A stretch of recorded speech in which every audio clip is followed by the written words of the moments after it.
Fatima Zahra,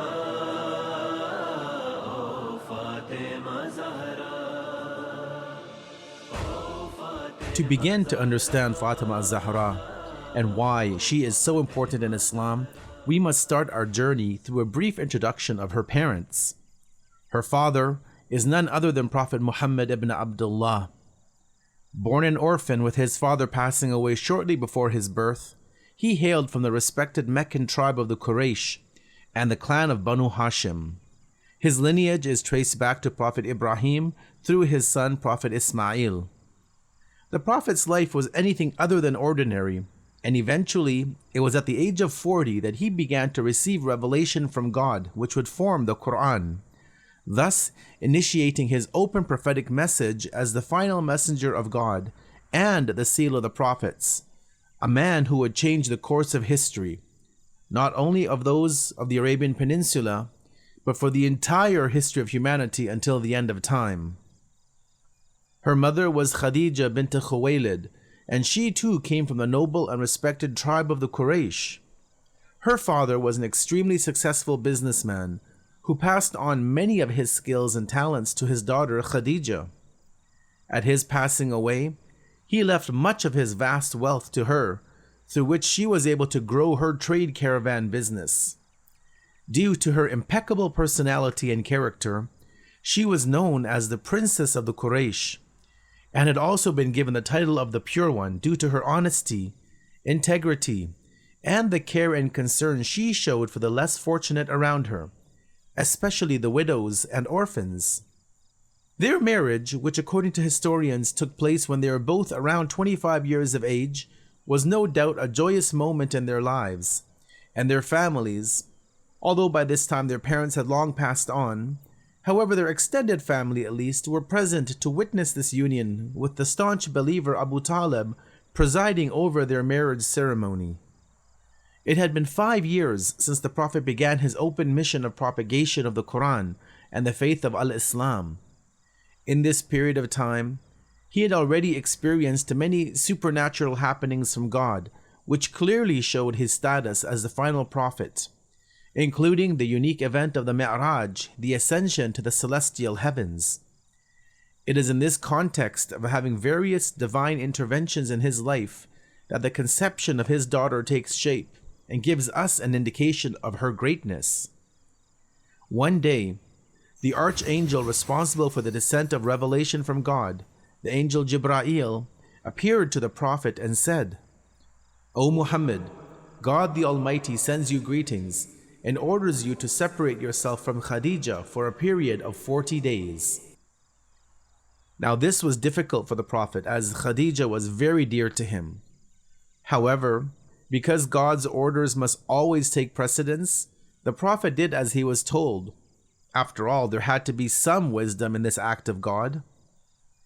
Before parting ways, in order to let Sayyidah Khadija know the situation, the Prophet sent Ammar ibn Yasir to convey the following message to his wife, telling her, "O Khadija, do not presume that this separation from you for the next 40 days is due to a lack of love for you. Rather, my Lord has commanded me to do this so that he may execute his decree.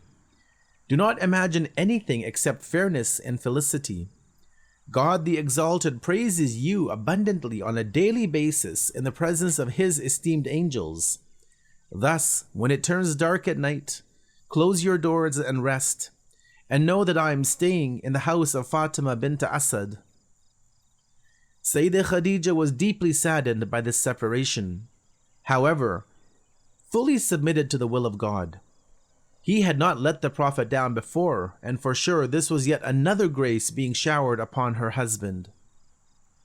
During this 40-day spiritual retreat, the Prophet spent his time fasting and engaged in worship until the last days of separation drew near. As the 40th day ended, the angel Jibra'il once again descended to the Prophet and said, "God sends his greetings to you and says that you must prepare yourself for the recompense and gift." The Prophet asked, "What is the gift from God?" Jibra'il, who was unaware of what this gift was received by the angel Mikael, who descended with a tray covered with a cloth of fine silk, woven with heavenly gold brocade. He placed it in front of the Prophet, and Jibreel said, God commands you to break your fast tonight with this meal. In seeking to better understand this historical event, the scholars have quoted the following story in which Imam Ali relates that the Prophet was staying at our house, and routinely at the time of breaking his fast, he would tell me to open the doors so that others could come and share in the evening meal. However, that night, the Prophet commanded me to stand guard at the door of the house, not allowing anyone in, and he said, O son of Abu Talib, it is prohibited upon everyone other than me to consume this heavenly food. Imam Ali continues to explain what was happening on that night, and he said, I sat at the door and I watched as the Prophet entered the house alone. He uncovered the tray and he saw one bunch of dates and one of grapes. He ate until he was satiated and also drank the water which was there. Thereafter, he extended his hands to wash them. The angel Jibreel poured the water. Angel Mikael washed the hands, and the angel Israfil wiped the hands dry. Then they ascended to the heavens with the leftover food. Witnessing this entire event transpire in his house, Imam Ali is then quoted as having said, the Prophet stood up to perform the recommended prayers when the angel Jibreel reappeared and said, the prayers are forbidden upon you right now. You should go to Khadija immediately, for God has promised himself that tonight he shall create a virtuous child. Hearing this, Prophet Muhammad proceeded home to be with Lady Khadija, and later that night their beloved daughter Fatima al-Zahra was conceived. It may be difficult to fully understand the events leading up to her conception, and thus all which we can say is that her creation was simply a sublime event, and that this was a scene set by God himself, which he directed, and that he did not want there to be any ambiguity of her origins through his initiation of the separation between the Prophet and his beloved wife Khadija. Thus began the introduction of a heavenly light into the earthly realm, a woman who would go on to become the epitome of the fountain of paradise, al-Kawthar, and would be the source of pride for the Prophet and his beloved wife, Khadija bint Khuwaylid.